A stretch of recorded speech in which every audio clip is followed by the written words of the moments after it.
Hey, how's it going, folks? ET here, and today we're going to look at the Megan Racing Strut Tower Bar, and this is for the Toyota 86, GT86, FRS, BRZ, all of the twins, the sister cars, the Hachirokus.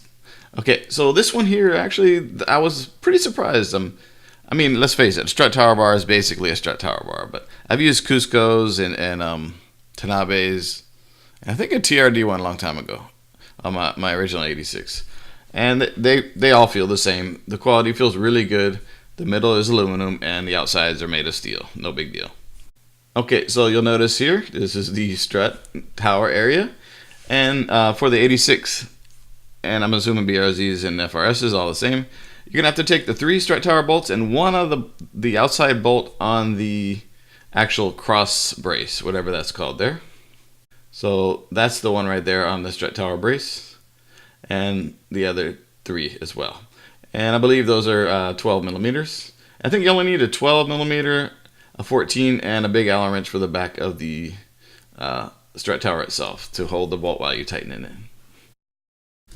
First things first, while the car is on the ground, you actually loosen up all the bolts and you put the brackets on. They only go one way, so it should be pretty self-explanatory. And you can actually look at the images here of the video and kind of see.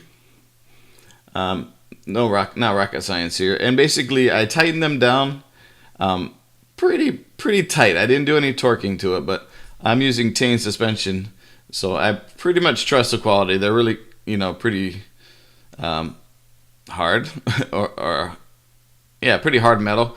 The Toyota one is not actually supposed to be as, it's supposed to be a little bit softer. People say be careful when you're tightening bolts with on the Toyota and the BRZ and FRSs. Don't impact them basically without pre-threading them. So I didn't do any impacting at all. I just basically used a wrench and a socket. Okay, so once you get those brackets across, it's time to actually take out the 2 bolts, the longer bolts, and make sure you keep the washers the way they are. You're gonna have the flat washer against the metal, and then the locking washer on the outside, between the regular washer and the nut. Okay, the bar fits really nicely, fits in snugly.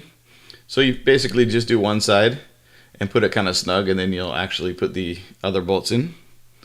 Okay, so I have them here, not tightened down at all, just barely on there. You'll notice the Allen wrench on the back, so use the big Allen wrench to kind of hold it while you use a socket or a wrench to tighten the other ones. So basically for me, a strut bar is a strut bar. As long as it's connected, bolted down, and it's relatively tight, it's going to do its job by helping reduce that bit of flexing on the top there.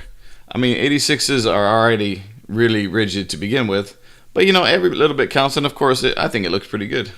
So majority of people do it because it's a cheap mod, it looks good, and that tightens up the chassis just a little bit.